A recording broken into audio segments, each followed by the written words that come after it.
International accounting standards आपको ये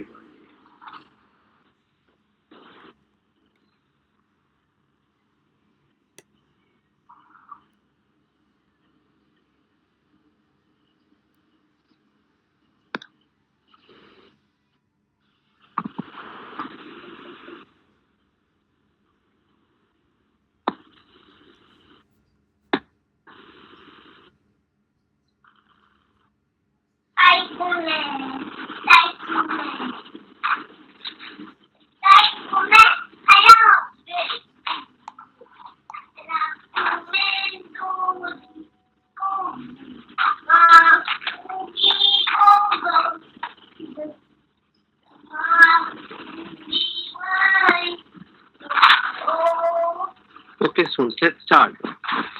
एक इंटरनेशनल अकाउंटिंग स्टैंडर्ड है क्या जो हमने डिस्कस किया है, इसमें take 10 to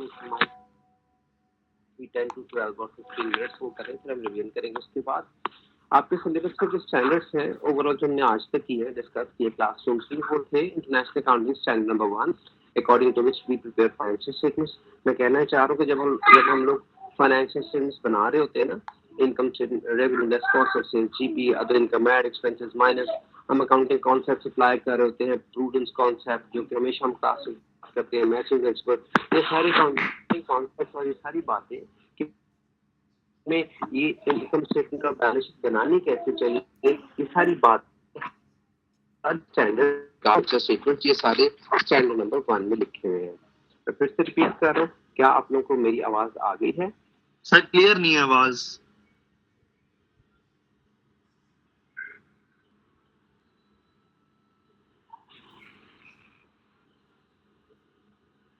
can you all hear me?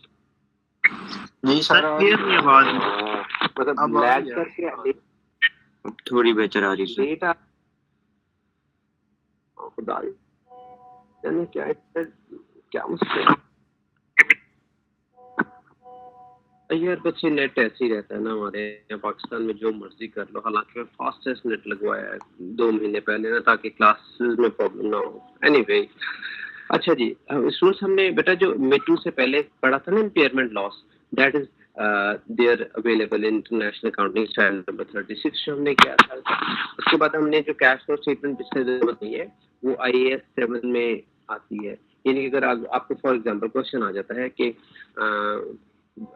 which concept is being followed while preparing cash flow statement, 7th की बात कर रहा हूँ, तीसरे नंबर पे जो लिखा हुआ है, तो आपका आंसर होना चाहिए फॉर एग्जांपल 3 मार्क्स का क्वेश्चन आता है, आप कहोगे international accounting standard number 7 states and guides regarding the cash flow statement. मैं इसका आपको एक नंबर दे दूंगा, ठीक है? It states that cash flow statement should be drawn in 3 sections. Number 1, cash flow from operating activities. Number 2, cash flow from investing. And number 3, cash flow from financing activities. तो basically ये बताते हैं, तीनों बातें लिखोगे तो आपको 3 मार्क्स दे दूंगा।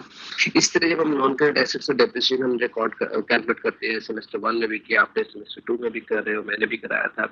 तो इस सारी की सारी डेप्रिसिएशन के जो बातें स्टेट एलिजिबिलिटी जो कुछ पढ़ाते हैं वो सारा कुछ स्टेटेड है, लिखा है इंटरनेशनल अकाउंटिंग स्टैंडर्ड नंबर 16 में। आपको नंबर होने चाहिए जिससे कि कौन सा स्टैंडर्ड आपको डील करता है डेप्रिसिएशन और नॉन करंट एसेट्स से रिलेटेड चीजों को, तो आपका आंसर होना चाहिए इंटरनेशनल अकाउंटिंग स्टैंडर्ड नंबर 16। अच्छा, उसके अलावा फिर हमने 37 किया था प्रोविजंस कंटिंजेंट लायबिलिटीज, अभी कुछ दिन पहले किया था, वो 37 में आता है। फिर इंटेंजिबल एसेट्स कौन से होते हैं, पेटेंट, कॉपीराइट, गुडविल वगैरह, वो सारी बातें जो हमने डिस्कस की थी वो स्टैंडर्ड नंबर 38 में आता है। आज हमने लास्ट स्टैंडर्ड डिस्कस करना है, रह गया था, it may take 10 minutes. International accounting standard number 10 वो हम डिस्कस करना चलेंगे। Let's start. ये क्या चीज है? इंटरनेशनल अकाउंटिंग स्टैंडर्ड नंबर 10 में लिखा हुआ है मैंने adjusting and non adjusting event. ये क्या चीज होती है? देखिए स्क्रीन पे पिक्चर आपको नजर आ रही होगी। अभी मैंने आपसे पहले एक सेक्शन को ये बातें पढ़ाई, तो मैं ये तो कुछ बातें इरेज कर देता हूँ। सपोज करें स्टूडेंट्स कि हमारा फाइनेंशियल ईयर एंड हो रहा है 31 दिसंबर को, जो कि आपको स्क्रीन पे नजर आ रहा है जी। तो 31 दिसंबर को बेसिकली जो आपकी पब्लिक लिमिटेड कंपनी, जो कोई भी बिजनेस होता है, वो फाइनेंशियल स्टेटमेंट्स बनाना शुरू कर देते हैं। और ये जो इनकम स्टेटमेंट और फाइनेंशियल स्टेटमेंट बाकी हैं, statement of financial position, statement of change in equity और कैश फ्लो स्टेटमेंट्स, ये बनाना कोई एक दिन का काम नहीं है। स्टूडेंट्स इनको बनाने में पब्लिक कंपनीज को 1 महीना 2 महीने बल्कि उससे भी कई दफा ज्यादा टाइम लग जाता है। तो लेट्स सपोज कि आफ्टर 2.5 मंथ्स में भी सपोज करते हैं मार्च की 16 तारीख को जाके फाइनेंशियल स्टेटमेंट्स अकाउंटेंट्स ने प्रिपेयर कर ली। अब ये फाइनेंशियल स्टेटमेंट बनाई गई हैं for the year which has ended on 31st December 2022 की। So 31st December 2022 को साल तो खत्म हो, लेकिन फाइनेंशियल स्टेटमेंट जाके रेडी हुई मार्च 16 2023 में जाके 2-2.5 महीने ऊपर लग गए। अब जब ये प्रिपेयर हो जाती हैं तब ये फाइनेंशियल स्टेटमेंट्स चली जाती हैं, प्रेजेंट की जाती हैं डायरेक्टर्स को। डायरेक्टर्स के सामने ये प्रेजेंट की जाती है, उनको दिखाया जाता है। वो फाइनेंशियल स्टेटमेंट्स देखने के बाद अपना रिव्यू देखते हैं, लिखते हैं, फाइनेंशियल स्टेटमेंट्स को ऑब्जर्व करते हैं और फिर फाइनली अप्रूव करते हैं, परमिशन देते हैं कि हाँ जी ठीक है, वो सिग्नेचर कर देते हैं।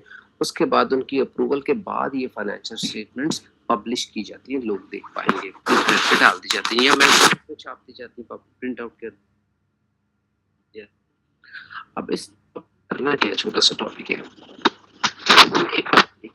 31 दिसंबर को हमारा फाइनेंशियल ईयर खत्म हो गया था और मार्च 16 को सपोज करें हमारी फाइनेंशियल स्टेटमेंट्स कंप्लीटली प्रिपेयर हुई थी। लेकिन इस बीच में कोई ऐसी स्पेशल ट्रांजैक्शंस हो जाती है। किस बीच में बेटा, मैं कहना चाह रहा हूँ, ठहरे मैं पेन चेंज करूँ, अच्छा सा कलर, ये दिस वन। सपोज जनवरी 1 और मार्च 16 के बीच में, मे बी जनवरी की कोई 18 जी बात। सर आपकी आवाज नहीं क्लियर आ गई, कभी डाउन हो जाती है फिर कभी तेज हो जाती है सर। मैं एक काम करता हूँ, जो चीज भी पढ़ा रहा हूँ ना, बोल रहा हूँ ना, मैं एक तरीका लगाता हूँ, उसे 2-2 दफा बोलता हूँ, ठीक है, ये आइडिया है। सेंटेंस अगर मैं 2 दफा बोलूंगा ना तो जो कमी होगी वो पूरी हो जाएगी, आई होप सो, ठीक है। ओके, सो पॉइंट ये है कि सपोज 1 और मार्च 16 के दरमियान जो ट्रांजैक्शंस होती हैं, अगर वो बहुत ही ज्यादा जरूरी हो, रिकॉर्ड करने के काबिल हो, हालांकि फाइनेंशियल ईयर तो खत्म हो गया हुआ है 31 दिसंबर 2022 को, लेकिन फाइनेंशियल स्टेटमेंट्स बनी प्रिपेयर होंगी मार्च 16 को जाके, तो इस बीच में कोई ट्रांजैक्शन होगी ऐसी, तो जो बेशक 31 दिसंबर 2022 के बाद में हुए हैं, लेट्स सपोज जनवरी की 18 को या फरवरी की कोई डेट में जाके होगी, जैसे जनवरी 18 को या फरवरी को जाके कोई एक बंदा, हमारा कस्टमर, हमारा पैसे खा जाता है, बैटेड हो जाता है। अभी फाइनेंशियल स्टेटमेंट्स बन के पूरी तरह से रेडी नहीं हुई हैं, अब वो बन के कंप्लीटली रेडी होंगे मार्च 16 को, तो क्या ये जो बैड डेट या इररिकवरेबल डेट हुआ है, क्या हम 2022 की इनकम स्टेटमेंट में एज एन एक्सपेंस डालें या ना डालें? मैं रिपीट करता हूँ जो कुछ अभी तक मैंने बात कही है, क्योंकि आप लोग कह रहे आवाज क्लियर नहीं आ रही, कभी तेज और कभी स्लो होती है, तो मैं दोबारा पढ़ाने लगा हूँ। हमारा फाइनेंशियल ईयर एंड हो रहा है 31 दिसंबर 2022 को, और फाइनेंशियल स्टेटमेंट्स बनाने में बिजनेस को 2-2.5 महीने आमतौर पे लग जाते हैं। तो 2-2.5 महीने के बाद फर्ज करो मार्च 16 को जाके फाइनेंशियल स्टेटमेंट्स प्रिपेयर हो जाती हैं। उस वक्त ये डायरेक्टर्स के सामने रखी जाती हैं कि वो साइन करेंगे, फिर पब्लिक को पब्लिश की जाएंगी। लेकिन इस बीच में सपोज करते हैं जनवरी 18 को एक हमारा क्रेडिट कस्टमर वो अपने आप को बैंक डिस्क्लोज कर देता है कि वो हमें पैसे नहीं दे पाएगा, यानी कि वो डेट जो हमने उससे लेना था बिकम्स बैड, इररिकवरेबल डेट। अब पॉइंट ये है, suppose this happened on January 18 2023 में हुआ ये काम, लेकिन अब क्या अभी फाइनेंशियल स्टेटमेंट्स पूरी तरीके से बनी नहीं है, तो क्या हमें इस इररिकवरेबल डेट को, बैड डेट को अपने इनकम स्टेटमेंट के अंदर जो 2022 की जो इनकम स्टेटमेंट बना रहे हैं उसमें डाल के एक्सपेंस के तौर पर लिखकर फिर डायरेक्टर्स के सामने इनकम स्टेटमेंट रखनी चाहिए? ये चूंकि वाकया बाद में हुआ है, बैलेंस शीट डेट के बाद में, बैलेंस शीट डेट स्टूडेंट्स कहते हैं इस साल का एंड हो रहा है 31 दिसंबर, अगर इसके बाद वाकया हुआ है इसे बैलेंस शीट डेट कहते हैं, तो क्या हमें इसे अपनी इनकम स्टेटमेंट वगैरह में रिकॉर्ड कर लेना चाहिए या नहीं करना चाहिए? अक्सर स्टूडेंट्स के एग्जाम में बातें चलना शुरू हो जाती हैं, कुछ सोच रहे होंगे चूंकि ये एक्सपेंस बैड डेट है पिछले साल का, चूंकि पिछले साल की बन रही इनकम स्टेटमेंट तो रिकॉर्ड कर लेना चाहिए एक्सपेंस। कुछ लोग ये सोच रहे होंगे अपने जहनों में कि नहीं सर ये तो चूंकि बाद में हुआ है, ये मैचिंग प्रिंसिपल कहता है जो जिस साल का एक्सपेंस है उस साल में जाना चाहिए, तो कुछ सोचेंगे नहीं होना चाहिए। इसलिए हमें अपने दिमाग को इस टॉपिक में जरा भी यूज करने की जरूरत नहीं है, क्योंकि कानून की तरह का टॉपिक है, स्टैंडर्ड है। इसमें कुछ गाइडलाइंस है जिसमें बताया गया कि किस तरह की ट्रांजेक्शन को अभी रिकॉर्ड, जो बेशक 31 दिसंबर के बाद में हुई है और अभी फाइनेंशियल स्टेटमेंट्स जो फाइनल नहीं हुई, उनको इनकम स्टेटमेंट और बैलेंस शीट में एडजस्ट यानी कि रिकॉर्ड करने की इजाजत है। और कुछ ऐसी ट्रांजेक्शन होती हैं जिनको एडजस्ट यानी कि रिकॉर्ड करने की इजाजत नहीं होती। जिन ट्रांजेक्शन्स को रिकॉर्ड करने की इजाजत होती है उन्हें कहते हैं एडजस्टिंग इवेंट, और जिनको रिकॉर्ड करने की इजाजत नहीं होती, नहीं होने का मतलब ये जो बाद में हुई है 31 दिसंबर के बाद, ये अगले साल के इनके 2023 के एंड में जब फाइनेंशियल बनाई जाएगी वो बनेंगी, ये पिछले साल की इनकम स्टेटमेंट बैलेंस शीट में नहीं डलनी चाहिए। मैं रिपीट कर जो कुछ मैंने पढ़ाया है, transactions that take place after the balance sheet date यानी कि 31 दिसंबर के बाद में, लेकिन मार्च 16 से पहले हुई है, मे बी जनवरी या फरवरी या मार्च की 2, 4, 5 तारीख को, क्या इन ट्रांजैक्शन को अभी फाइनेंशियल स्टेटमेंट्स डायरेक्टर के सामने पहुंची नहीं है, तो क्या हम उनमें ये बैड डेट अगर बीच में हो गया है, इसको बीच में इनकम स्टेटमेंट डाल के सही प्रॉफिट कैलकुलेट करके डायरेक्टर्स के सामने रखें, ये चूंकि ये ट्रांजैक्शन बाद में हुई है, इन्हें 2022 की इनकम स्टेटमेंट में एडजस्ट ना करें, इजाजत नहीं है। सवाल ये है हमारा, अब इसका जवाब है इनके स्टैंडर्ड की रीडिंग करेंगे कि इनका स्टैंडर्ड कहता है कि अकाउंटिंग का इस बारे में कि इन्हें इजाजत है या नहीं। अब मैं इसका आपको जवाब देने लगा हूँ। Students, international accounting standard number 10 के मुताबिक ऐसे इंसिडेंट्स जिनकी पहले से इनकी हमें 31 दिसंबर को हल्का हल्का आइडिया, इंडिकेशन, जब उसके कुछ सर्कमस्टांसेस थे कि शायद ये बैड डेट हो जाएगा, ये बंदा पैसे खा जाएगा, जिसका अंदाजा, सिम्टम, कुछ कुछ आइडिया था, ऐसी ट्रांजैक्शन जो बेशक बाद में भी होगी, तो आपको अलाउड है अकाउंटेंट्स को कि वो अपनी इनकम स्टेटमेंट में इसे एज इररिकवरेबल डेट रिकॉर्ड करके इनकम स्टेटमेंट फिर डायरेक्टर के सामने रखें। हालांकि हमें पता चला है बैलेंस शीट डेट के यानी कि 31 दिसंबर के बाद में। सो ऐसी इवेंट को, ऐसी ट्रांजैक्शन को हम कहते हैं एडजस्टिंग इवेंट। जी स्टूडेंट्स, मैंने दो दफा बातें बताई हैं, बात क्लियर है कि नहीं? Yes sir. Sir thank you. और कोई स्टूडेंट प्लीज बताएं। जी बेटा, मैं रिपीट कर देता हूँ। देखो, 31 दिसंबर को बिजनेस का फाइनेंशियल ईयर खत्म होता है, ठीक हो क्या? 31 दिसंबर को खत्म होने के बाद बिजनेसेस फाइनेंशियल स्टेटमेंट्स बनाना शुरू कर देते हैं, और सपोज कर रहा हूँ मैं मार्च की 16 को जाके प्रिपेयर हो जाएंगी, फिर डायरेक्टर के सामने रखी जाएंगी। अब इस बीच में कोई ट्रांजैक्शन हो जाती है, कोई इवेंट हो जाती है, फर्ज करो जनवरी की 18, फरवरी की 5, कुछ भी डेट सोच लो, इस पीरियड के दरमियान कोई बैड डेट हो जाता है। अब इस टॉपिक में क्वेश्चन ये है कि क्या ये जो बैड डेट हुआ है अभी पिछले साल की यानी कि 2022 की इनकम स्टेटमेंट बनी नहीं है, लेकिन वही बैड डेट हुआ जो पिछले साल जिस बंदे से वैसे लेने वाले रहते थे, अब क्या इसे 2022 की इनकम स्टेटमेंट में एज एन एक्सपेंस एडजस्ट करने की, जीपी में से करने की इजाजत है या नहीं? अगर इजाजत हो तो उसे कहा जाता है एडजस्टिंग इवेंट, अगर उसकी परमिशन ना हो कि आपने नहीं लिखना, उससे कहते हैं नॉन एडजस्टिंग इवेंट। अब मैंने कहा है इसमें इस टॉपिक में कुछ रूल्स है जो हमने सेट किए हैं, हम खुद को कुछ नहीं डिसाइड कर सकते, तो उनके मुताबिक हमने देखना है कि इनको एडजस्ट करने की इजाजत है या नहीं। तो जिन एक्टिविटीज को, जिन इवेंट्स को जो बेशक 31 दिसंबर के बाद में हुई है लेकिन हम 2022 की इनकम स्टेटमेंट में डालने की इजाजत होती है, उन्हें कहते हैं एडजस्टिंग, और जिनको डालने की इजाजत नहीं होती उन्हें कहते हैं नॉन एडजस्टिंग। अब इनके रूल क्या है? नंबर 1 मैं आपको बता रहा हूँ। इन्होंने कहा है ऐसी ट्रांजैक्शन जिनकी कुछ हमें 31 दिसंबर को कुछ शबाहत थी, कुछ सिम्टम्स थे, कुछ अलामतें थी कि शायद यार ये बंदा हमारे पैसे खा जाए, तो ऐसी इवेंट को हमें एडजस्टमेंट करने की इजाजत है। ऐसी जब हम ग्रॉस प्रॉफिट बनाएंगे, अब देखिए आप लोग, मैंने यहाँ क्या लिखा है, एडजस्ट करें या ना करें। बैलेंस शीट डेट कहते हैं साल के एंड की, अगर उस पर इंडिकेशन या सिम्टम या कुछ अंदाजा हो, मैं दोबारा इंडिकेशन लिख गया हूँ, तो उन्हें एडजस्ट करने की इजाजत है, उन्हें कहते हैं एडजस्टिंग इवेंट।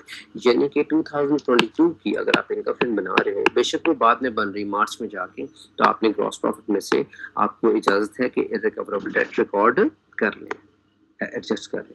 और कुछ ऐसी ट्रांजैक्शंस होती हैं जिन्हें एडजस्ट करने की इजाजत नहीं होती, ये अगले साल 2023 की फाइनेंशियल स्टेटमेंट जाएंगी, जिन्हें कहते हैं नॉन एडजस्टिंग इवेंट।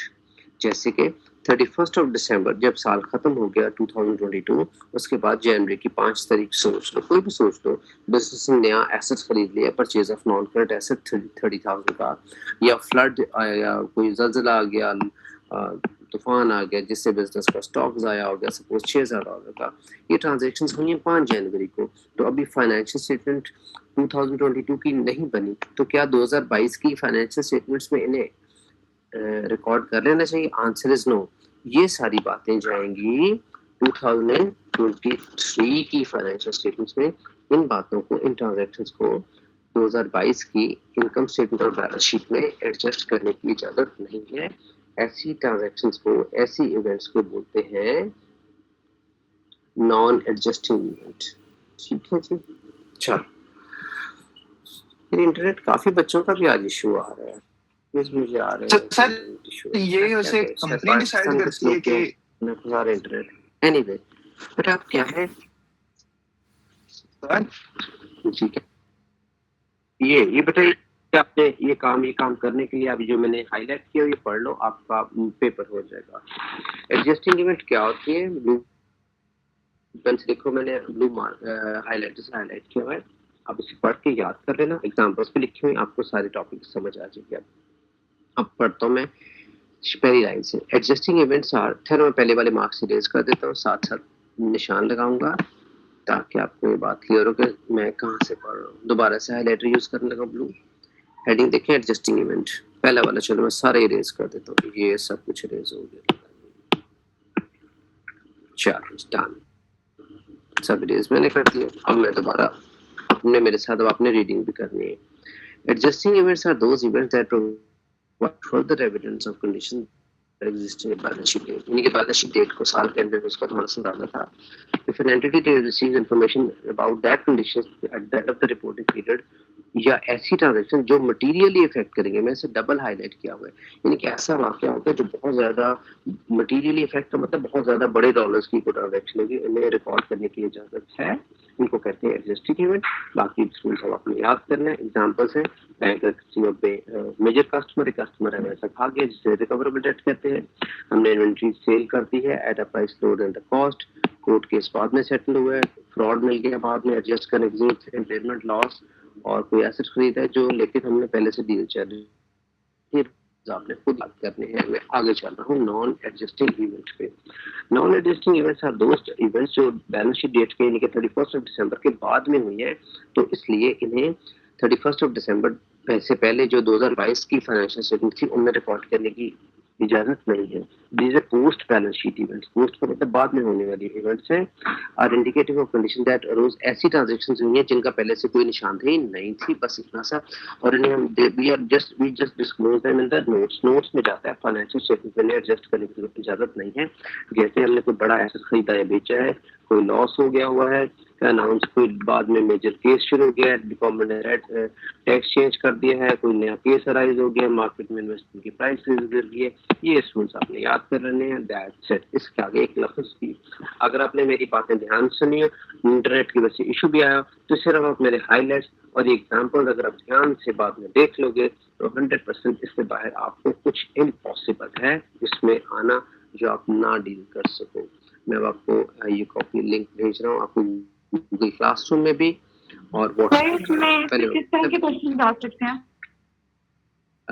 स्टूडेंट्स जो कुछ भी आएगा, जनरल थ्योरी आएगी, जैसे फॉर एग्जांपल कि इंटरनेशनल अकाउंटिंग स्टैंडर्ड के मुताबिक किस तरह की ट्रांजैक्शंस को एडजस्ट करने की जरूरत है और इजाजत है किन की नहीं। फॉर एग्जांपल कह देते हैं कि एग्जांपल्स लिखो, तो मैंने आपको 20 की एग्जांपल्स हाईलाइट करके दे दिए हैं, तो गौर करो काफी ज्यादा है, तो इसमें से कोई एक, दो तीन, दो तो एक एग्जांपल का एक नंबर होगा। क्या आपको कह दिया जाता है कि जनाब एक मिनट कि इररिकवरेबल डेट हो गया, तो ये एडजस्टिंग है या नॉन एडजस्टिंग इवेंट है, तो आपने लिखना है according to international accounting standard number 10 irrecoverable debt is an adjusting event, adjust कर सकते हैं। और एक सेकंड में आपको मैं ये सब चीजें कर लूँ। 2A F 2A है ना? हाँ जी 2A जी। तो आपने कहना है कि according to international accounting standard number 10 irrecoverable debt which has been informed maybe after the balance sheet date, बाद में पता चला है, it is allowed to be adjusted in the financial statement for the year for which the income statement were is prepared. That's it. 2-3 लाइनों का reasonable जवाब। That's it. इस तरह के सवाल आएंगे, 2-3 मार्क्स। आपको स्टैंडर्ड का नंबर याद होना चाहिए। जैसे फॉर एग्जांपल कहते हैं नॉन करंट एसेट्स को किस स्टैंडर्ड में डिस्क्राइब किया गया, कौन सा स्टैंडर्ड इसको डील करता है। तो आपने कहना है international accounting standard number 16 guides us regarding the non-current assets, their depreciation. It tells us that assets are depreciated every year, and the methods of depreciation are straight line reducing and वगैरह वगैरह जो कुछ आप लोगों को पढ़ाया हुआ है। आपने थोड़ा सा ये मैंने आपको भेज दिया, बाकी आप थोड़ी सी बुक रीडिंग आपका भी फर्ज है बेटा करना, वहां से देखना कि क्या कुछ पॉसिबल है आना। ठीक है, थोड़ा सा बुक रीडिंग आप भी कीजिएगा। आप लोगों बुक रीडिंग नहीं करोगे तो पास होने के चांसेस काफी कम होंगे। बुक खोलो अपनी फ्रैंकफर्ट की बुक और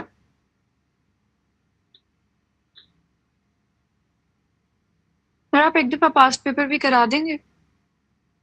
पेज पे कंटेंट होता है, कंटेंट का मतलब होता है चैप्टर्स की लिस्ट बनी, डिफरेंट है, पार्टनरशिप चेंजेस है, पार्टनरशिप है। कब?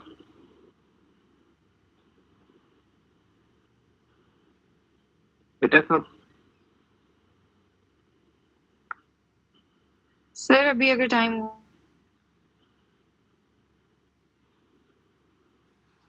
अच्छा सर, जो फ्रैंकवुड की बुक के अंदर का जो कंटेंट है सर वो आप बता सकते हैं कि वो कहाँ कहाँ से आना है, या ग्रुप में आप बता देंगे ये वाला चैप्टर है, ये पेज नंबर है, ताकि हम वहां से रीडिंग कर लें, क्योंकि काफी बड़ी बुक है। तो काफी बड़ी बुक नहीं है सर, क्लास 1, 2, 3 के बच्चों को भी पता होता है। बुक का जब पहला पेज टर्न करते हैं ना तो उसमें कंटेंट होते हैं, चैप्टर नंबर की लिस्ट लगी होती है। उसमें देखो कैश फ्लो स्टेटमेंट पढ़ लो, जिस जो चैप्टर नंबर जो कि 18th है, 12th है, फर्स्ट है, सेकंड है। तो मैं क्लास मेरी बेटी क्लास 1 में से कहूँ तो भी निकालती है बेटा, वो कंटेंट पहला पेज खोल, पहले ही दूसरे पेज पे कंटेंट नहीं बने होते, उस पर चैप्टर नंबर आगे पेज नंबर लिखा होता है, तो वहां से देख के किया जा सकता है आपने। सर इतनी सीरियसली बताओ, मेरी बात समझ में नहीं है फ्रैंकली, मतलब वो वो ना उसमें क्या नाम है, हर बुक की कोई चाहे ऑनलाइन बुक आप कोई भी देखो, उसमें सबसे पहले कंटेंट पहला पेज है, दूसरा पेज कंटेंट का होता है। उसमें सारे चैप्टर्स की लिस्ट बनी होती है। चैप्टर नंबर 1 फना introduction to asset, number 2 trial balance का, नंबर 3 सोल्ड रेट की financial, number 4 partnership, number 5 manufacturing. तो वहां से चैप्टर्स की लिस्ट में वो आपको लिखा होता है कि फर्ज करो लिखा होता है आपने किए हैं कैश फ्लो स्टेटमेंट किया है, पार्टनरशिप किया है, पार्टनरशिप चेंजेस किया है, और हमने कौन सा किया है इसमें मेट्रो के बाद में ये पार्टनरशिप डिसोल्यूशन किया। मैं आपको रिवाइज भी करवाने लगा हूँ, तो वो लिखा होगा फलां चैप्टर नंबर 18 या 16 या 18, तो खोल के बुक का पेज नंबर देखो बेटा, और करना पढ़ना, एग्जांपल्स पढ़ना, बुक पूरी पढ़ना, उसके थ्योरेटिकल उसके क्वेश्चंस देखो, उनकी एग्जांपल्स लिखी होती हैं, और हर चैप्टर के एंड में क्वेश्चंस भी होते हैं। अच्छा, अब माहिन बेटा आप कह रही थी कि पास पेपर करा दें कोई, तो अगर है तो मैं आपके काम मुझे शेयर करो, अभी आपको पास पेपर करा देता हूँ बेटा। आप किसी के पास, आप में से इतने बच्चे मुझे पता है यकीनन कई बच्चों के पास पिछले साल का मिड टू फाइनल का पास पेपर होगा, तो अगर आप अभी शेयर कर दो माहिन बेटा तो मैं अभी करा देता हूँ। मैं आपको वो वाला जो डिसोल्यूशन वाला रिवाइज करवाना चाह रहा था वो नहीं करवाता, वो भी सिंपल ही है, ये करवा देता हूँ। बताएं बेटा किसी के पास है तो मुझे शेयर करें, मैं अभी आपको पास पेपर करा देता हूँ पिछले जी साल सर का। मैं कर दी हूँ शेयर।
सॉरी तू चली गई तो मैंने बंद कर दी।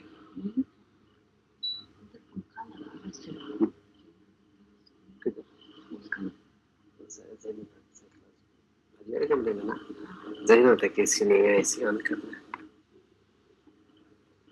तो मैं सोचा कि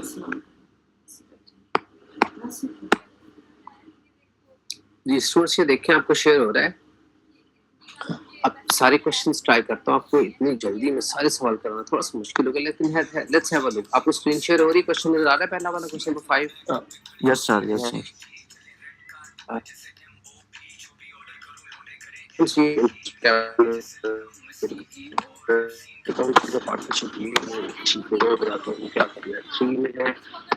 बनानी है कितना आसान पेपर, अगर आपने मेरा सब कुछ सीखा वही रेशियो है जो मैंने कराई है तो सिंपल 100% वही पेपर सर आप वो पार्टनरशिप वाला क्वेश्चन करा सकते हैं? एक वर्ड बेटा, एक लफ्ज भी आउट ऑफ स्कोर नहीं है जो मैंने ना पढ़ाया हो। मैं कहता हूँ कि मतलब 99% स्कोर कर सकते हो अगर ये आ जाए ना क्वेश्चन, 99%। बाकी जो आपकी मर्जी है, सुनने के लिए रहे तैयार तुम लोग मेरी बात नहीं। ये देखिए मैंने आपसे पहले जिस सेक्शन को करवाया रिवाइज, एग्जैक्टली यही सब कुछ रिवाइज करवाया जिसका आपने मुझे पेपर भेजा। लकीली अनलकी मुझे नहीं पता, मैं तो ऐसे ही रूटीन में पढ़ा रहा होता हूँ तो सब कुछ वही रिवाइज हो गया। आप गौर करें।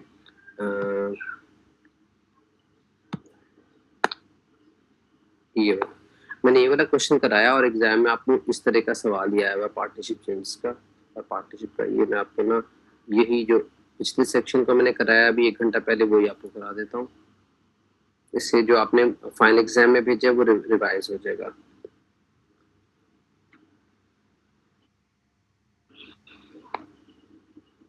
कुछ ये देखें स्टूडेंट्स पहले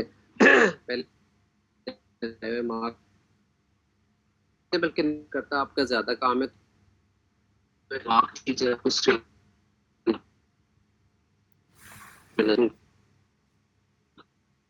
let's go to this question. Partnership for many years.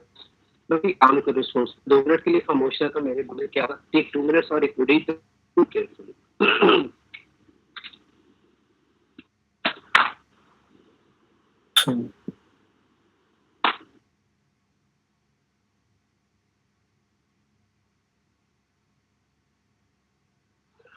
Sir आपकी आवाज बहुत ज्यादा ना ब्रेक डाउन हो रही है sir.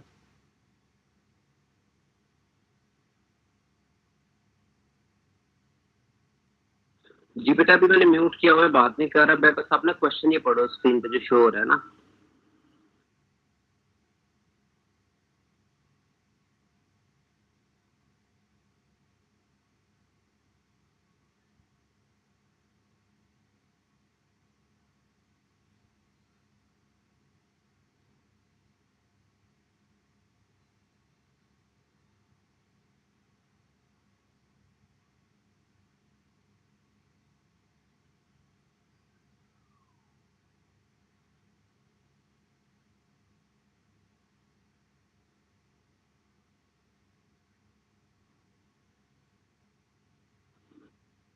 Ji students let's start. 2 partners हैं एलेक्स एंड बैरी। अब मुझे ये बताएं मेरी आवाज आ रही है आप लोगों को? जी सर। अच्छा, Alex and Barry have in partnership, वो बिजनेस कर रहे हैं कुछ सालों से और इन्होंने इस साल जो प्रॉफिट कमाया है कैलकुलेट किया हुआ है profit for the year after. मैं रिक्वायर्ड से एक लाइन ऊपर आप देखिए मैं कैसे आपको हाईलाइट करने काम करता हूँ। मैं रेड हाईलाइटर यूज करने लगा, बड़ा डिफरेंट सा डार्क रेड है ताकि आपको चीजें आइडेंटिफाई कर सको मैं किन की बात कर रहा हूँ। नहीं not even red, purple highlighter, ये बेहतर रहेगा। मैं ये वाली लाइन पढ़ रहा हूँ। After the reduction of loan interest कहते हैं प्रॉफिट फॉर द ईयर 90,000 था। इस बिजनेस से प्रॉफिट कमाया 90,000। आपने बनाना है रिक्वायर्ड पार्ट देखें ए लिखा हुआ है prepare the partnership appropriation account. Appropriation account होता है जिसमें हम प्रॉफिट पार्टनर्स में डिस्ट्रीब्यूट करते हैं। अगर आप इनका एग्रीमेंट देखें अपने पॉइंट नंबर 1 2 3 4 5 ये क्लियर पढ़े होंगे, फिर मैं साथ साथ आपकी हेल्प कर रहा हूँ आपको बताने में। आप पॉइंट नंबर पढ़ें जी सबसे पहले interest on drawings. Point number 4 देखिए स्टूडेंट्स, मैं एरो भी साथ साथ लगाता जाता हूँ। पॉइंट नंबर 4 में लिखा है interest on drawings is charged at the rate of 4% on annual drawings. इसका मतलब है जिस पार्टनर ने भी जितनी ड्राइंग्स की हैं दैट पार्टनर हैज टू पे 4% 4% उस अपनी ड्राइंग्स के बदले वो बिजनेस को इंटरेस्ट पे बैक करेगा।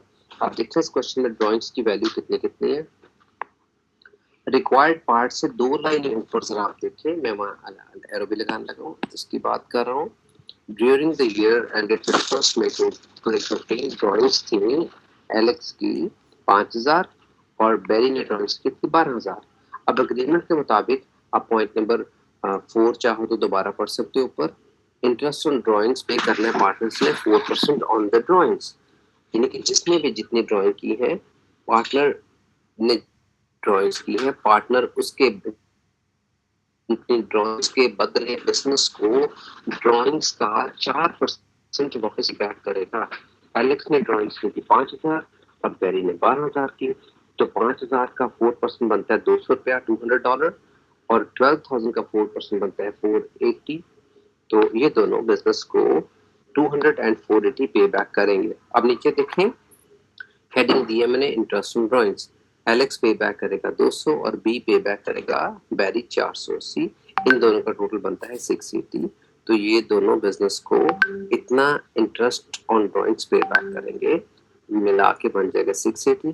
बिजनेस के पास ऑलरेडी प्रॉफिट था 90,000, जब ये 680 और पे बैक करेंगे बिजनेस को तो बिजनेस के पास प्रॉफिट ज्यादा हो जाएगा। 90,000 में आप प्लस करोगे, मैंने ग्रीन कलर के हाईलाइटर से प्लस का निशान बनाया हुआ है, 680 प्लस करेंगे तो बिजनेस के पास प्रॉफिट टोटल ज्यादा हो जाएगा 90,680। विदाउट एनी हेजिटेशन बेटा बच्चों, विदाउट एनी हेजिटेशन, फिर से कह रहा हूँ बिना झिझक मुझसे पूछे ये स्टेप क्लियर है कि नहीं, क्योंकि मेरे दिल और फील कह रही है कि 90% चांस है पेपर में आने ही आना है, इसलिए ये स्टेप दोबारा पूछ लिया अगर नहीं क्लियर बच्चों तो। क्लियर है चलो बेटा आगे चलो। सर अकाउंटेंट ने बिजनेस में क्या सर माना? सर अगर क्वेश्चन में हमें प्रॉफिट की जगह लॉस दिया हो तो फिर भी मेथड सेम रहेगा? बेटा एक्टली सेम रहेगा, कोई फर्क नहीं पड़ेगा। एंड में लॉस की बस डिस्ट्रीब्यूशन हो जाएगी, बाकी सारा कुछ ठीक रहेगा। एंड में चेंज आ जाएगा हल्का सा, वो बताएगा। Okay sir. अच्छा बच्चों आगे चलते हैं। एंड ने क्या करना होता है, पार्टनर्स को इंटरेस्ट ऑन कैपिटल और सैलरी देनी होती है।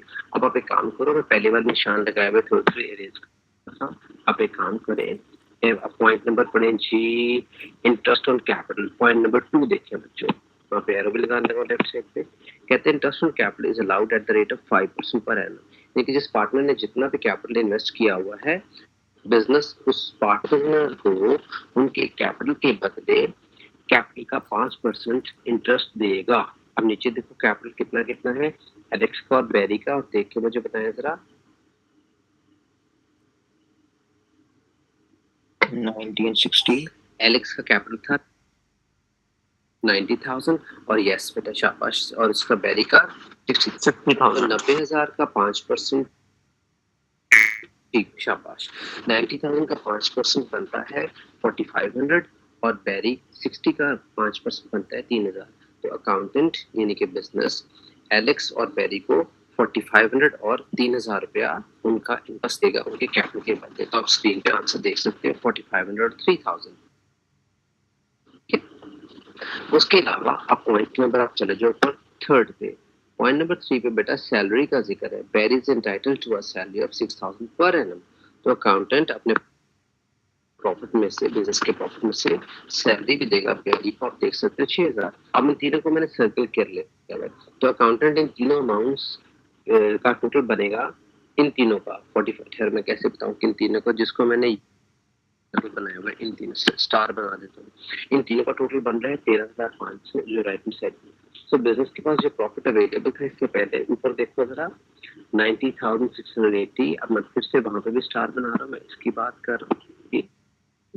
इसमें से बिजनेस का अकाउंटेंट 13,500 जब इन दोनों को दे देगा तो बिजनेस के पास जो प्रॉफिट बच जाएगा वो बचा हुआ प्रॉफिट जो मैंने ग्रीन से हाईलाइट किया दैट इज 77,180।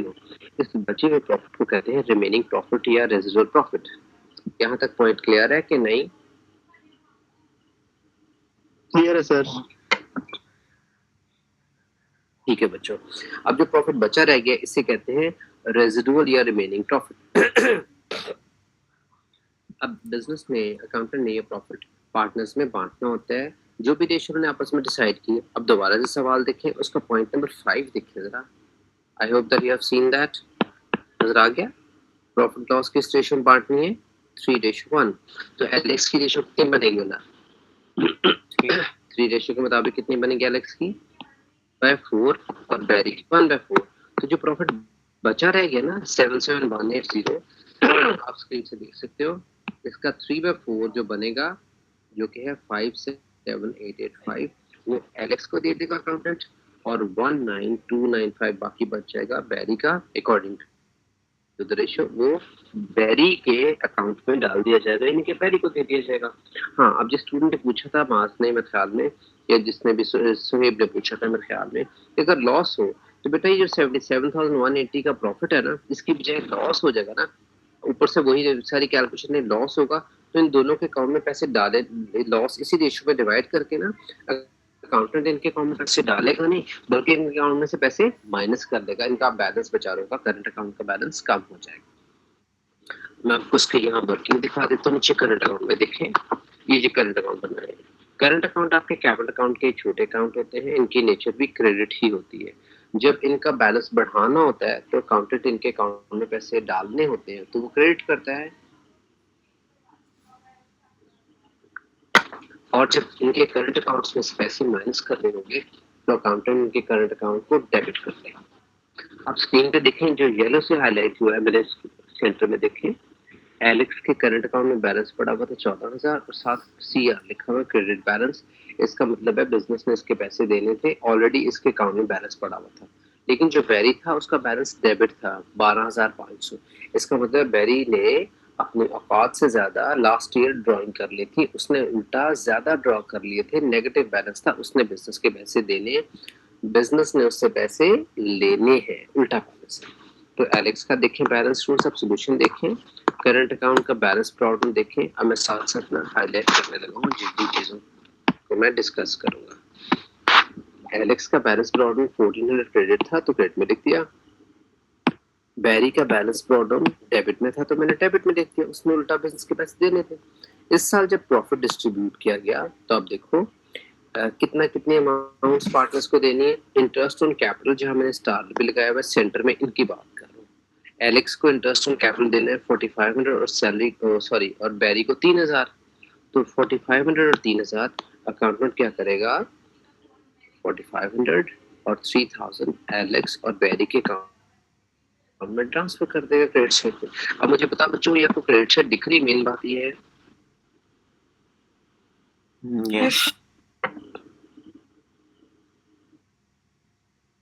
इसके अलावा अकाउंटेंट ने ना सैलरी भी ट्रांसफर करनी है। थर्ड नंबर पे देखो, आपको सैलरी नजर आ रही 6,000 रुपया, बैरी के अकाउंट में सैलरी डालनी है, तो अकाउंट क्या करेगा, बैरी के करंट अकाउंट में क्रेडिट साइड पे देखो सैलरी भी डाल दी 6,000।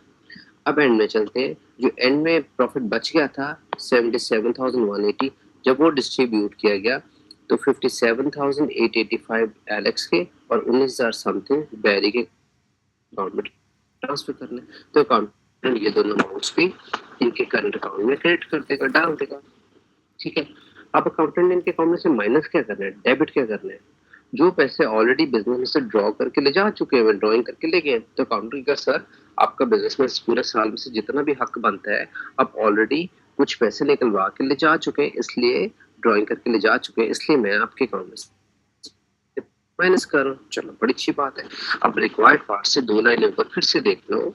ड्राइंग्स एलेक्स ने की थी 5,000 की, आपको स्क्रीन के मिडल में ले आए वो बात चीजें, और बेरी ने ड्राइंग्स की थी 12,000 की। तो अकाउंटेंट क्या करेगा, 5,000 और 12,000 उन दोनों के अकाउंट में से माइनस कर देगा, यानी कि डेबिट कर देगा करंट अकाउंट में से।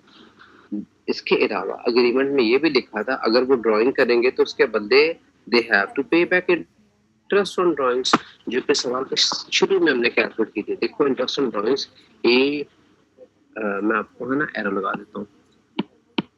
ए इंटरेस्ट ऑन ड्राइंग्स पे बैक करेगा 200 रुपया, $200, और बी पे बैक करेगा 400 से। तो अकाउंटेंट क्या करेगा, 200 और 480 उनके अकाउंट में से माइनस कर लेगा। अब आपने क्या करना है, बड़ी साइड में छोटी साइड माइनस करके इनके अकाउंट्स को बैलेंस कर लेना है, बैलेंस कैरी डाउन लिख दीजिएगा और करंट अकाउंट आपका खत्म हो जाएगा।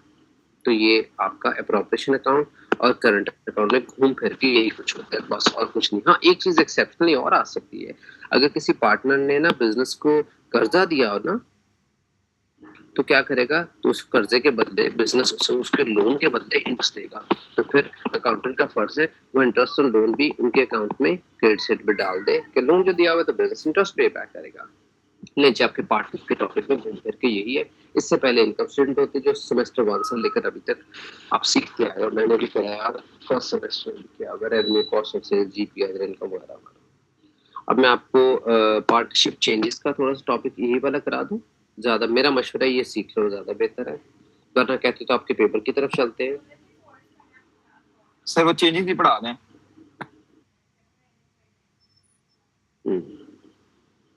हाँ, ये जो क्वेश्चन कर रहे हैं मेरे ख्याल में ये बड़ा ज्यादा इंपॉर्टेंट है। चेंजेस तजर्बा से आता है ना, तो मेरा ख्याल है कि ये चांस ये ज्यादा आपको बेहतरी देगा।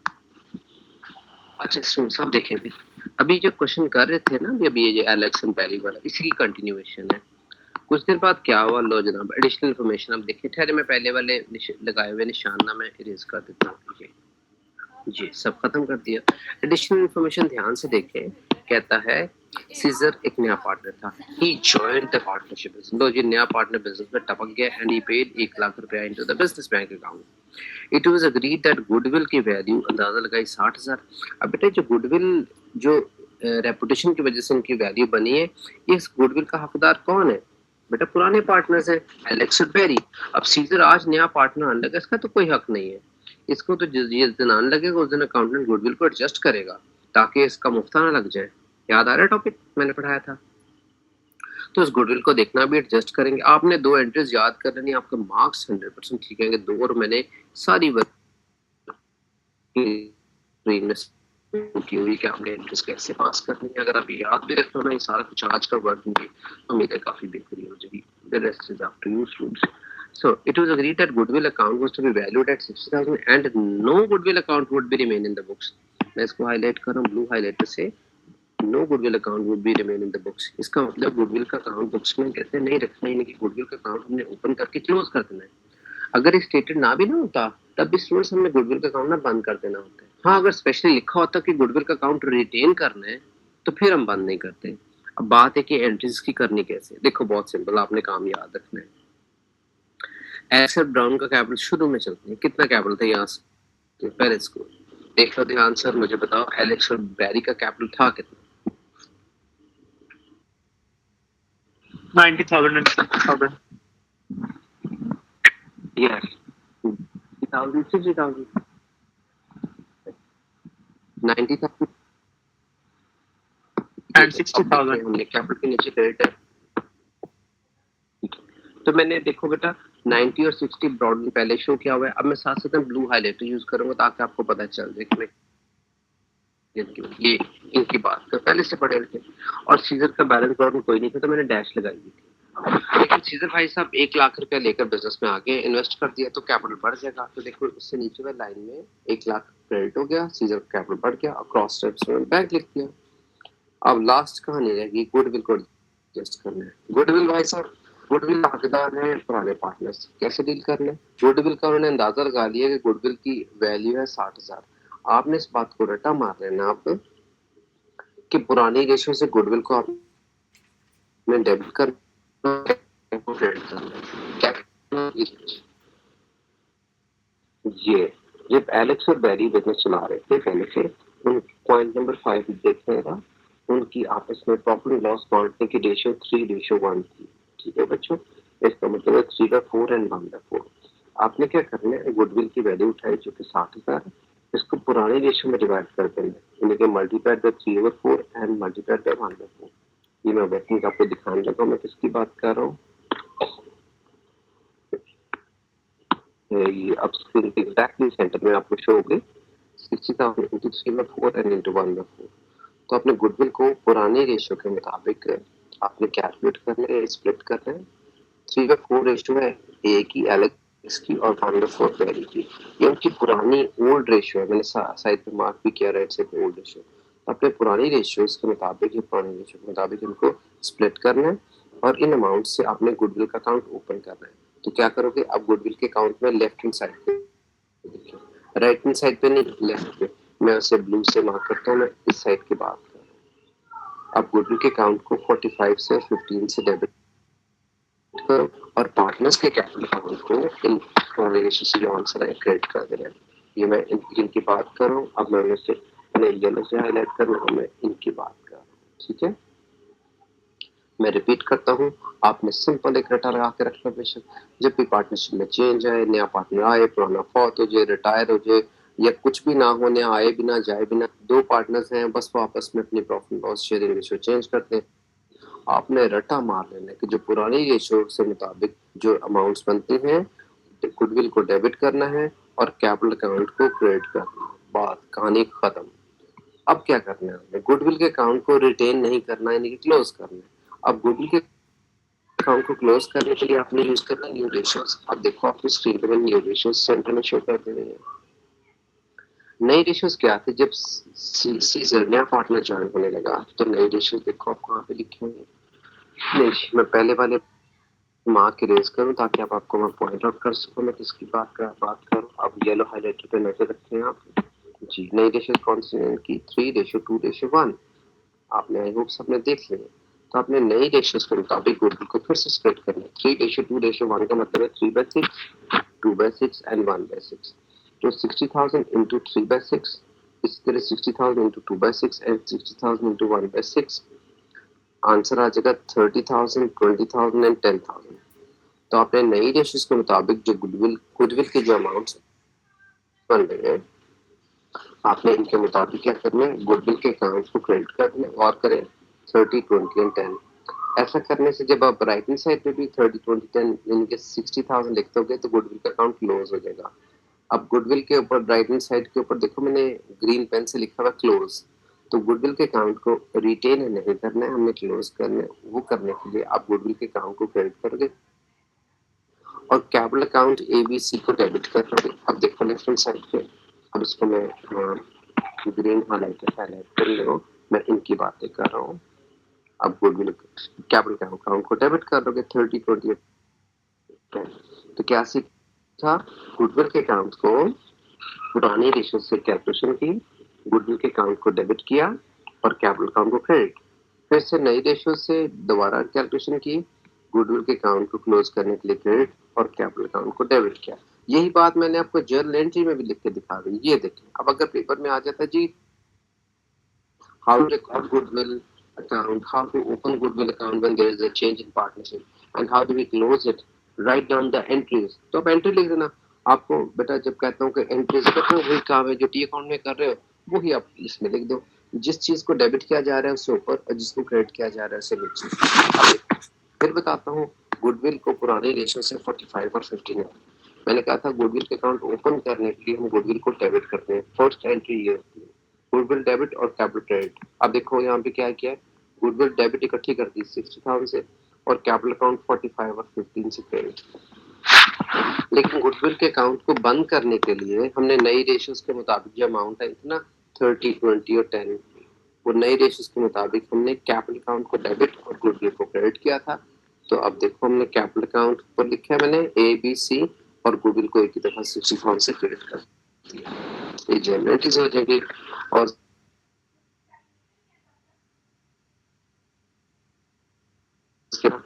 देखिए ये राइट साइड पे था 90 प्लस 45,000 मेक्स 1,35,000।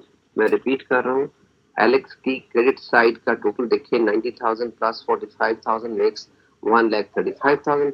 इसमें से लेफ्ट हैंड साइड पे देखो सिर्फ लिखा हुआ था गुडविल की अमाउंट, जो ग्रीन से मैंने सर्किल की हुई है 30,000। अब 1,35,000 में से 30,000 माइनस करें, एलेक्स का बैलेंस रह गया था 1,05,000। इस तरह बैरी और सीजर को भी कर देना और ये बैलेंसेस अगले साल के ब्रॉड अप हो जाएंगे। ये बातें आपने अच्छी तरह हिफज कर लेनी है, याद कर लेनी है जी। Any question? ये मैंने आपको पार्टनरशिप चेंजेस रिकॉल करवाई, रिवाइज करवाई हैं। लेकिन स्टूडेंट एक एग्जाम्पल से, दो एग्जाम्पल से, मैं 10 एग्जाम्पल भी करा। जब तक आप लोग खुद नहीं ना करोगे क्वेश्चन याद रखें सॉल्व, मैथ्स हो या अकाउंटिंग हो, जब तक खुद सोचोगे क्वेश्चन में इतनी वैरायटी है, पता नहीं क्या कुछ है, जब तक आप खुद बुक्स F3 की और फ्रैंकफुट की बुक ओपन करोगे, उसकी ऑनलाइन खोल लो या हार्ड कॉपी, ऑनलाइन ही होंगे उन्हें यकीनन सबके पास, पहला दूसरे तीसरे पेज पे कंटेंट चैप्टर्स ही चैप्टर लिखा होता है, फलां फलां फलां फलां चैप्टर्स, वहां आप ढूंढोगे पार्टनरशिप, किसी न किसी लिखा होगा चैप्टर नंबर 12 14 15 18 कोई ना कोई होगा पार्टनरशिप का, पार्टनरशिप चेंजेस का, वो आप खोलेंगे, बुक रीडिंग करना शुरू करो, आपको खुद ही रियलाइज होगा यार कैपिटल अकाउंट की बात हो रही है, करेंट अकाउंट की बात हो रही है, प्रॉफिट की डिस्ट्रीब्यूशन की बात हो रही है, प्रोफेशनल अकाउंट की बात हो रही है, तो ये चीजें आपके सिलेबस में, फिर वो चैप्टर पढ़ना, उसके एग्जांपल्स दिए हुए हैं वो देखना, लेकिन हर चैप्टर के एंड में क्वेश्चंस होते हैं, जब तक आप क्वेश्चन खुद अपने हाथों से सोच कर सॉल्व नहीं करोगे ना, तो बेटा पेपर होना मुश्किल है, क्योंकि अपनी थिंकिंग अपने थोड़ा सा तो लेवल चाहिए होता है, पेपर मिड 1 में भी और 2 में आपके मार्क्स बहुत बच्चों बुरे थे, बहुत ज्यादा, तो मुझे नहीं लगता, मतलब खुदा करे पिछले परफॉर्मेंस से बहुत बुरी है, जिसपे शायद 50 में शायद 25 बच्चे मुश्किल से पास हो, उसपे इतना ज्यादा काम ना खराब हो जाए, इस पर आप खूब मेहनत कर लो। आपका पेपर है किस दिन, कोई मुझे बताएगा कि अकाउंटिंग का पेपर किस दिन है? 9 जून तक। सर 9 जून को है सर। सर अकाउंटिंग के पेपर में तो बड़े छुट्टी भी दिन नहीं है सर। यकीन, अच्छा सिर्फ उस दिन पढ़ने, आखिरी दिन जिस दिन छुट्टी है, आजकल के दिन में पढ़ना मुनासिब नहीं। नहीं वैसे सर, मैं पूछ रहा हूँ, मुझे इतना वैसे आइडिया जनरली नहीं बात कर रहा हूँ सर कि जिस कि दिन, जी मास में जनरली पूछ रहा हूँ कि जब इंसान कोई भी इम्तिहान कोई भी पेपर देना होता है, तो जिस दिन पेपर देना होता है उससे एक दिन पहले या 2 दिन पहले छुट्टियां सिर्फ उन दिनों में तैयारी की जाती है, पूरे 6 महीने 5 महीने या पूरे 2 साल तैयारी की जाती है? वैसे पूछ रहा हूँ, मुझे इतना पता नहीं है, मैं इतना पढ़ा लिखा नहीं। नो सर, जैसे जैसे हम आप टॉपिक पढ़ाते जाए उसी के साथ साथ कवर करते जाए तो लास्ट में इजी रहता है सर। है ये समझ नहीं होती है, आज समझो, आज प्रैक्टिस करो, 2 महीने बाद पेपर पूछा जिस दिन छुट्टी, ना छुट्टी का ताल्लुक ही नहीं है लर्निंग के साथ। हाँ, अगर आप ये समझते हो कि might be you are genius, मुझे ना पता हो कि आप इतने जीनियस हो कि सिर्फ पेपर से एक दिन पहले पढ़ते हो और सब कुछ समझ में आ जाता है, फिर छुट्टी की बहुत इंपॉर्टेंस है, फिर तो छुट्टी बहुत ज्यादा इंपॉर्टेंट चीज है, क्योंकि पेपर से एक दिन पहले छुट्टी हो, एक दिन में आपने सारे काम समझ लेनी, तो फिर तो अगले दिन आप पेपर दे दो, फिर तो हैरान हो।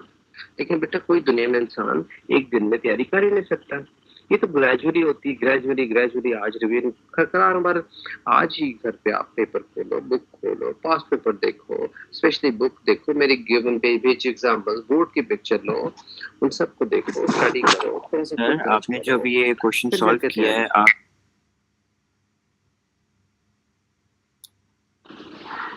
हाँ सर। आवाज नहीं, जो क्वेश्चन सॉल्व किया आगे वाली आवाज नहीं, फिर जी बोलो जो जी सॉल्व सर, किया ये है जो क्या क्वेश्चन करो? सॉल्व किया है ये आप सेंड कर सकते हैं ग्रुप में। ये तो मैं बेचता हूँ, ये आप मेरे अकाउंट में पैसे ट्रांसफर करो, 1000 रुपया सारे, फिर भेजूंगा मैं। ठीक है सर। नहीं, हाँ, चल करो पैसे यार ये आपका पहले साथ। पहले का जीसीआर में डाले पड़ा हुआ है यार अकाउंट ये। नंबर। बेटा मैं कर रहा हूँ मजाक कर, बेटे भेज अच्छा रहा हूँ जी। दोबारा, ये नहीं जी, ये ना व्हाट्सएप, क्यों सवाल पूछा है, जो कुछ पढ़ाना है वो शेयर करना है यार, जाहिर बात है, मुझे खुशी होगी, आप लोग मेहनत करो पढ़ो, और क्या चाहिए यार मुझे। जी सर, सेक्शन होगी आपका 2A, ये नहीं जी, आपने कहा कोड के ना पहले ये मैं फॉरवर्ड कर दूं, ये जनाब ये वो पहुंच गया तारीख में, थैंक यू सर। व्हाट्सएप पे मैंने कर दिया, अभी गूगल क्लासरूम में भी क्रिएट कर देता हूँ, ठीक।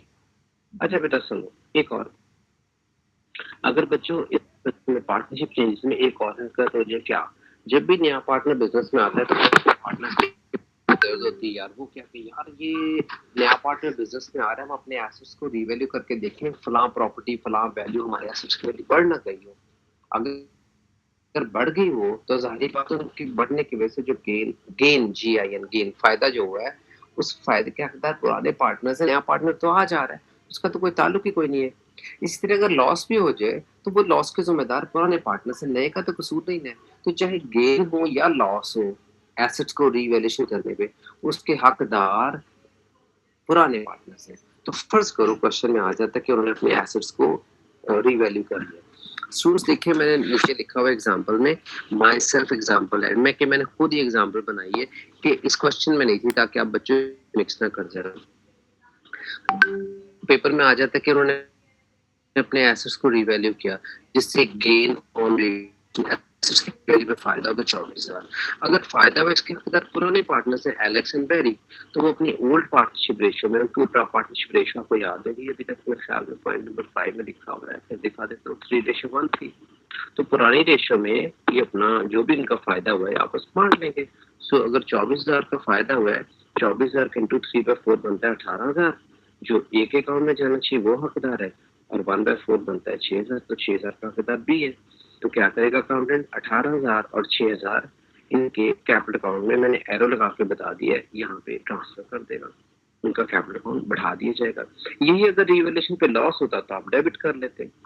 जी आप बताइए, कुछ पूछना है या अगली चीज करते हैं? आप देखते हैं आपको क्या है उसमें, क्या नाम है आपके व्हाट्सएप पे आपने बच्चे मुझे किया ना पेपर, आप उसको देखते हैं कोई और चीज कराता हूँ डिस्कस। अच्छा ये वाला जो करंट अकाउंट जो मैंने पढ़ाया ना, इससे आप मजे से आप ये सवाल कर लोगे। ठीक है बच्चों, 5 नंबर माहिन बेटा, क्वेश्चन नंबर 5 जो है ना, जो आपने मुझे पेपर भेजा है, अनीसा एंड माहिन बेटा, आप दोनों ने इसकी बात की थी, तो 100% इससे पूरा हो जाएगा। अब आते हैं कंपनी अकाउंट पे, ये सवाल नंबर पे। तो जिसमें लिखा है trial balance with extract from listed, वही revenue less cost opening entry purchases, ये मैं शेयर कर देता हूँ आपको स्क्रीन पे, फिर देखो, फिर भी आपको लगता है कुछ चीज पूछने वाली है तो मैं ना आप लोगों को अभी बताता हूँ। अगर आपको फील है कि नहीं सर ये सारा कुछ आता है सही है, तो फिर ना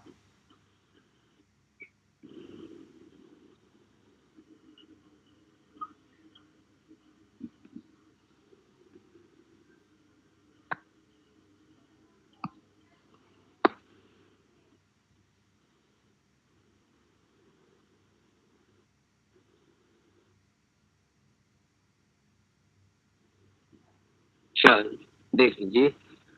Revenue administration expenses, distribution costs, interest paid on debentures, purchase inventory, bank receivables, doubtful debts, bad debt, payable, debentures, motor expenses, bank interest है, dividend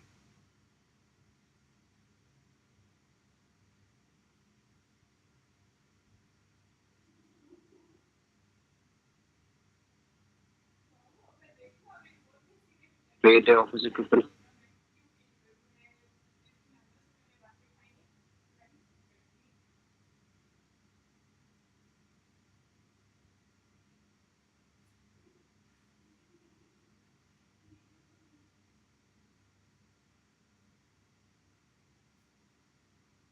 नेट बुक करके $1,20,000 इकट्ठे किए, तो भला कितने शेयर इशू किए होंगे कंपनी ने?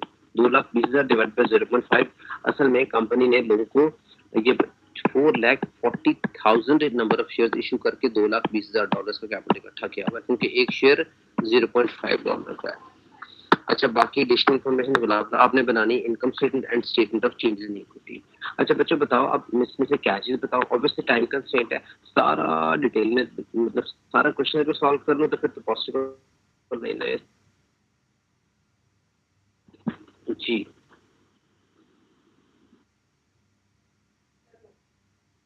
अच्छा सर मेरा एक सवाल है कि जो भी हमारे यहाँ पे शेयर्स की बात की हुई है जिसमें बोनस शेयर्स वगैरह जो भी चीजें आती हैं सर, वो इनकम स्टेटमेंट के अंदर सिर्फ इक्विटी सेक्शन के अंदर ही हम उसको डालेंगे ना, सिर्फ शेयर कैपिटल को, राइट? बाकी कोई चीज नहीं छेड़नी, बाकी चीजें सारी चेंजेस ऑफ इक्विटी में आएंगी। मैं ना आपको छोटा सा फॉर्मेट दोबारा सबको रिफ्रेश करवा देता हूँ। ठीक है, आई ट्राई। रेवेन्यू आपने इस क्वेश्चन में रेवेन्यू देखो, टॉप पे लिखा हुआ रेवेन्यू डन हो गया। रेवेन्यू में से माइनस करनी होती है cost of sales. Cost of sales देखो ये ब्लू से मैंने मार्क कर दिया है, ओपनिंग इन्वेंट्री लिखनी होती है। कॉस्ट ऑफ सेल्स स्टार्ट करते हैं ओपनिंग इन्वेंट्री, उसमें ऐड करते हैं परचेजेस, फिर कैरेज इनवर्ड ऐड करते हैं और आउटवर्ड माइनस करने के बाद क्लोजिंग इन्वेंट्री। इसके फॉर्मेट्स आप लोगों के पास है। करने के बाद का कॉस्ट से तो जीपी आ जाए, तो जीपी में से लेस करने होते हैं अपने एक्सपेंसेस। अभी जो एक्सपेंसेस माइनस करने होते हैं बेसिकली ऑपरेटिंग एक्सपेंस होते हैं। ये दो कैटेगरीज में डिवाइड किया जाता है, एक होते हैं एडमिनिस्ट्रेशन के और दूसरे होते हैं सेलिंग एंड डिस्ट्रीब्यूशन के।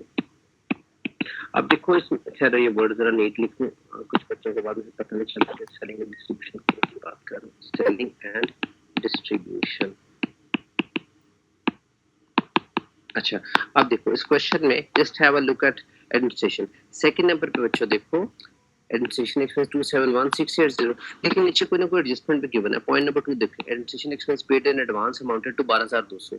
अब आप लोगों को ये बात पता होनी चाहिए कि जो एडवांस है वो क्या होना चाहिए माइनस, तो ऊपर जो एडमिनिस्ट्रेशन की खर्च है ना 271680 उसमें से 12200 आपने माइनस करना। मैं ये भी वर्किंग करने लगा हूँ, 12200 माइनस कर दिया। फिर क्या करना है, डिस्ट्रीब्यूशन कॉस्ट वो लेता चीज है और ये एक और चीज। पॉइंट नंबर 6 देखिए, कहता है depreciation on non current assets is already been calculated for the year and charge to administration. कहता है डेप्रिसिएशन एक्सपेंस पहले एडमिनिस्ट्रेशन में डाल चुका है, तो बस कुछ नहीं करना, आप 271680 में से मैं यहाँ वर्किंग कर देता हूँ। 271680 में से जो प्रीपेड है ना एडवांस माइनस किया जाता है, क्योंकि अगले साल का पे कर चुके हैं 12200। अगर यही अक्रूड होता तो हम बच्चों ऐड करते, ये माइनस कर देना। इसी तरह एडमिनिस्ट्रेशन के लिए क्या लिखा हुआ है, एडमिनिस्ट्रेशन का एक्सपेंस आप सॉरी एडमिनिस्ट्रेशन कह गया, डिस्ट्रीब्यूशन। थर्ड नंबर पे देखो, मैं पेन चेंज कर रहा हूँ, ग्रीन पेन दिखेगा जी। डिस्ट्रीब्यूशन कॉस्ट है 172720। इसके से रिलेटेड नीचे कुछ बात लिखी हुई है। आप पॉइंट नंबर 2 की सेकंड लाइन देखें, ये वाली कहते हैं डिस्ट्रीब्यूशन कॉस्ट ऑफ 21,300 वो आर ओइंग मतलब देने वाले पैसे हैं। अक्रूड है, साल के एंड में अक्रूड है तो इसमें ऐड करना चाहिए। तो 1722720 जो का गिवन है उसमें 21,300 ऐड करना है, 21,300 ऐड करना है। तो यही काम मैं आपको यहाँ पे भी लिख के दिखा देता हूँ। 172,270 था मेरे ख्याल में जी, 172,720 था सॉरी, 172,720। अच्छा अक्रूड था, ऐड करना है 21,300 ऐड करना है।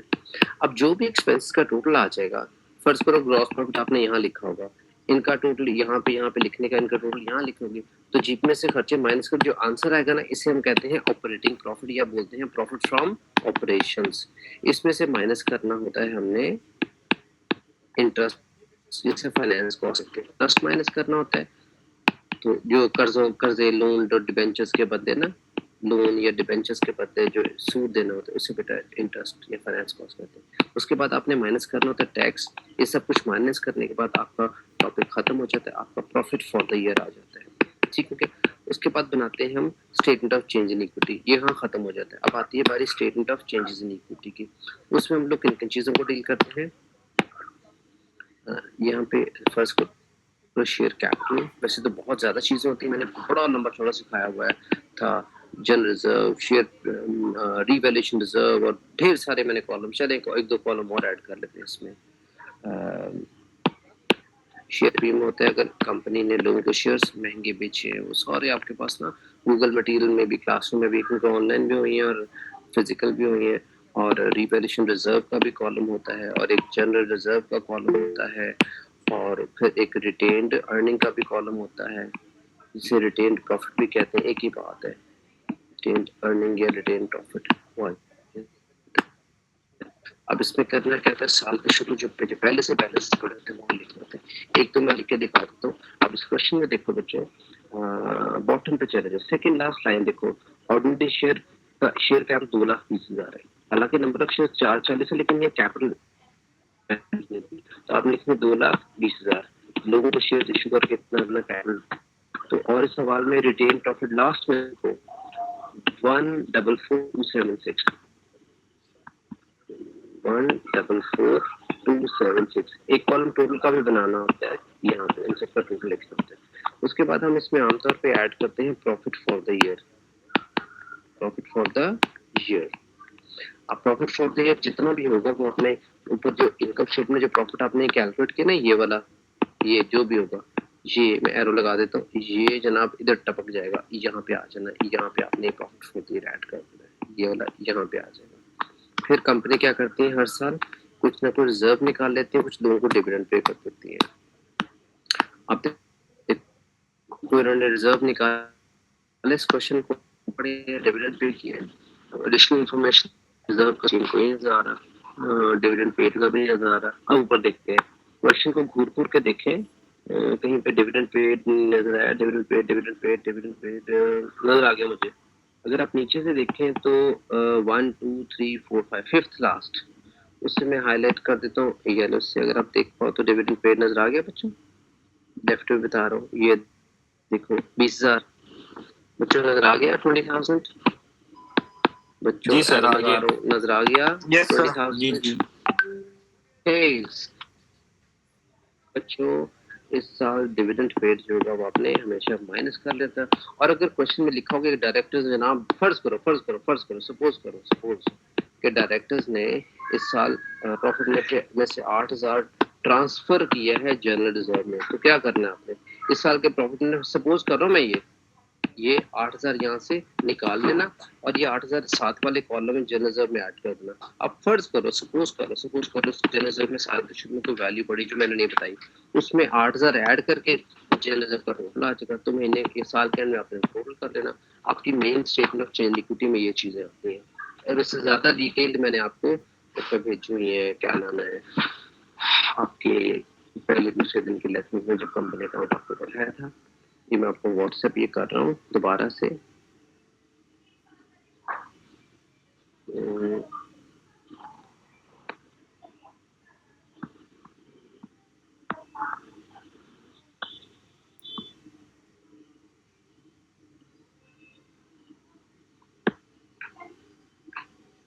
सर अटेंडेंस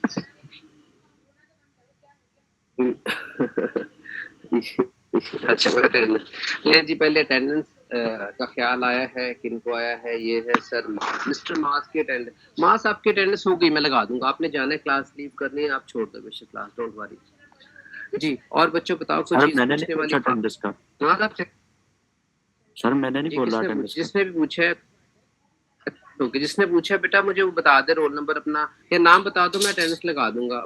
कोई जाना चाहो तो जा सकते हैं, नाम बस अपना बता दो मुझे। अच्छा बेटा ये हो गया, ये हो गया आपकी कंपनी को कर सकते हो। ये तो सिंपल ये रेशियोज है, ये आजकल बेटा फॉर्मूलाज आपके लिखे हैं। रिटर्न ऑन कैपिटल एम्प्लॉयड का फॉर्मूला शेयर भी किया होगा आप लोगों को, मैंने रेशियो सर, हाँ आपको व्हाट्सएप में भी शेयर किए फॉर्मूले। रिटर्न ऑन कैपिटल एम्प्लॉयड का फॉर्मूला होता है, अगर कंपनी अकाउंट का सवाल है तो operating profits divided by capital employed. Number 2 देखिए gross profit as a percentage of sale, तो gross profit over sales. Third है नेट प्रॉफिट रेशियो, यानी कि नेट प्रॉफिट ओवर सेल्स। चौथी है करंट रेशियो, जिसका फॉर्मूला है current assets over current liabilities. कल परसों में आपको करवाई है, आपके सारे बोर्ड से पिक्चर भी ली, मैं दोबारा भी शेयर कर दूंगा। एसिड टेस्ट रेशियो होता है, करंट एसेट्स में से इन्वेंटरी निकाल दो, तो सारा कुछ वही जो कराया हुआ। कोई एक लफ्ज भी इस पेपर में, किसी पेपर में ऐसा नहीं आता आज तक आया कि मैंने मतलब मिस ही हो गया, ऐसा कुछ होता नहीं। तो ऑफिस में कुछ नहीं था, इसलिए ओवर हो गया बस। ठीक, पार्टनरशिप हो गया बेटा। अनीसा जो आपने पेपर थे तो सारी चीजें हो गई, बस यही है। अब बच्चों कर लो कुछ पेपर हैंडल, थोड़ी सी खुद मेहनत करके भी। Sir I will be grateful अगर आप लोग थोड़ी सी मेहनत कर लो जी। सर पेपर का फॉर्मेट सेम रहता है?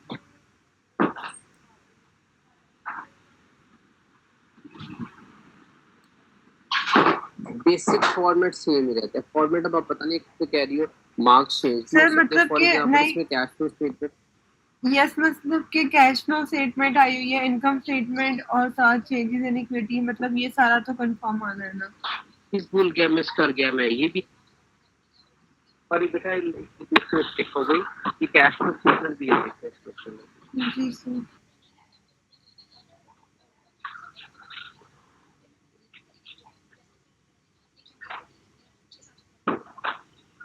इसमें बेटा कैश फ्लो स्टेटमेंट भी है, आपको फॉर्मेट बने। कैश फ्लो स्टेटमेंट तो मैं बहुत ज्यादा काम किया, बहुत ही ज्यादा, क्योंकि मुश्किल चीज थी ना।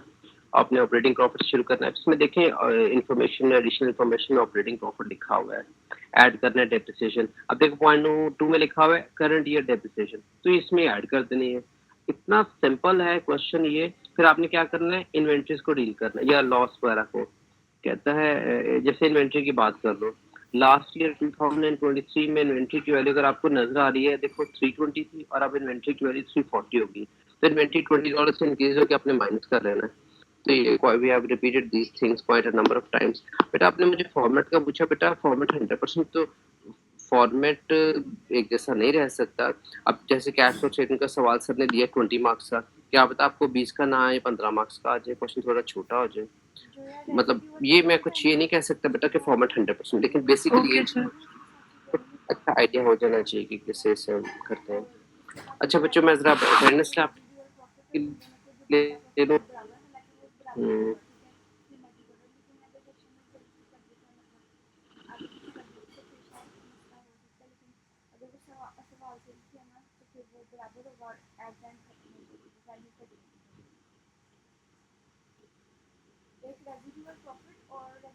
अच्छा बच्चों, जिनकी अटेंडेंस शॉर्ट थी ना 78%, 75% वगैरह, मैंने सबकी उनकी कल रात अपडेट कर लिया। तो एक दफा अपना चेक कर लो अपना फ्लेक्स दोबारा, किसी की रह तो नहीं की। वैसे मैंने अपनी तरफ से 100% आई एम श्योर कि मैंने सबकी अटेंडेंस अपडेट कर दी हुई। सर मेरी अभी भी 78% शो हो रही है। 60% है, 8% एक दो बच्चों की 20% है, उनका मैं कुछ नहीं। जिनकी 75, 76, 77, 78% थी, सबकी बच्चों मैंने पूरी कर दी हुई अटेंडेंस। आप लोग चेक करके बेटा मुझे बता देना किसी की कोई इशू तो नहीं, क्योंकि आज रात ये लॉक हो जाना 12 बजे, तो फिर मैं सर मेरी भी अपडेट नहीं अटेंडेंस लो है, आपने सही नहीं सर तो वो सेशन के अपना मार्क्स नहीं अपलोड हुए अभी तक, मैंने आपको मैसेज किया था सर। मुझे बेटा मैंने सब की कर दी है, और अगर की नहीं है ना तो फिलहाल मुझे अटेंडेंस चाहिए।